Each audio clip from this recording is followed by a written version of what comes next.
शुभ प्रभात बच्चों, कैसे हैं आप सब। आशा करती हूँ कि आप बच्चे बहुत ज्यादा मस्ती कर रहे होंगे। तो बच्चों, आज हमारे पास है अध्याय 10, जिसका नाम है हमारे उपयोगी पशु। जैसा कि हम जानते हैं बच्चों कि हमने कई मर्तबा देखा है कि हमारे जीवन में पशुओं का इतना ज्यादा महत्व है। अगर हम बात करें तो हम सुबह की चाय के लिए भी गाय पर निर्भर है, उसके बिना तो हमें चाय भी प्राप्त नहीं होगी। और इसके साथ साथ सिर्फ हम वस्तुओं के लिए नहीं बच्चों, जो उनसे हमें प्रेम मिलता है उसकी तो हम कोई गिनती ही नहीं कर सकते। तो चलिए पढ़ते हैं इसे हमारे एक्सपर्ट के साथ। हेलो बच्चों, कैसे हैं आप सब।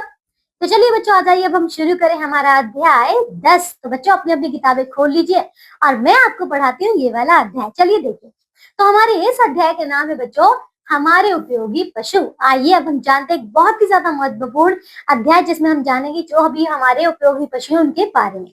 चलिए देखिए, इस पाठ को शुरू करने से पहले इसका पाठ का सार यानी कि चैप्टर समरी भी पढ़ लेते हैं बच्चों। देखिए इसमें क्या है।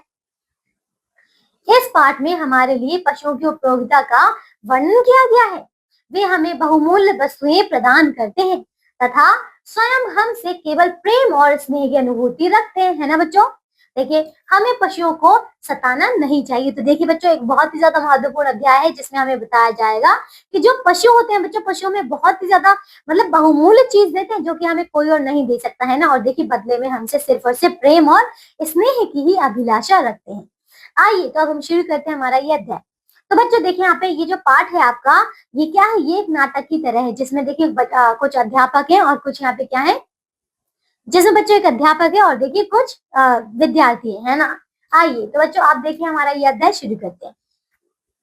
तो सबसे पहले अध्यापक आते हैं। देखिए बच्चों, इसका चित्र देखो, ये है अध्यापक। तो अध्यापक आते हैं और कहते हैं बच्चों से, क्या कहते हैं, बच्चों आज हम हमारे उपयोगी पशुओं के विषय में चर्चा करेंगे। उपयोगी यानी कि जो हमारे लिए जरूरी है, ठीक है, जो हमारी जरूरतें पूरे करते हैं, वो वाले पशुओं के बारे में आज ये चर्चा करने वाले।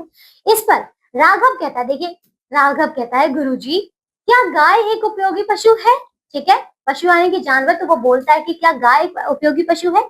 अध्यापक कहते हैं, हाँ गाय एक उपयोगी पशु है। गाय से हमें दूध मिलता है।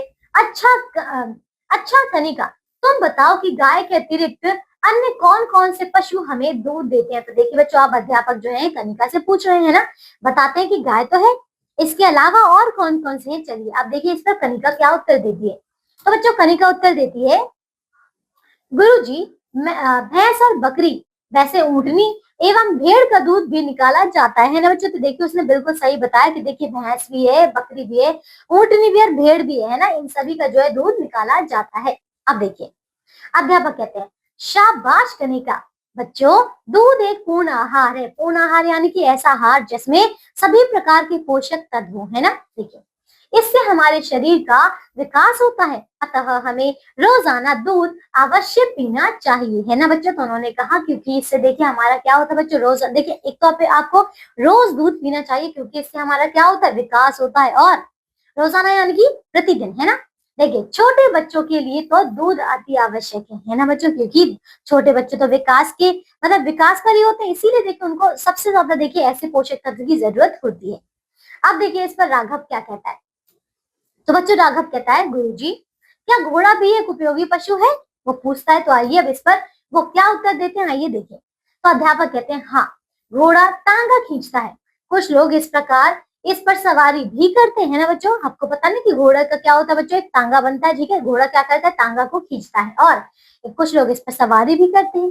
दिव्या तुम बताओ सवारी के लिए कौन कौन से पशु उपयोग में लाए जाते हैं ना। तो चलिए अब देखें कि यहाँ पे दिव्या क्या उत्तर देती है सवारी के लिए। चलिए तो बच्चों यहाँ पे देखिए दिव्या उत्तर देती है, गुरुजी सवारी के लिए हाथी, ऊंट, खच्चर आदि पशुओं का भी उपयोग में लाया जाता है ना। तो वो बताती है कि सारे पशु जो हैं वो मतलब यहाँ पे सवारी के लिए उपयोगी होते हैं, ठीक है। आप देखिए इसके बाद अध्यापक कहते हैं, गौरव तुम कुत्ते के विषय में क्या जानते हो, है ना, कुत्ते के बारे में जानते, आइए देखिए। तो गौरव कहता है, गुरुजी कुत्ता एक पालतू पशु है।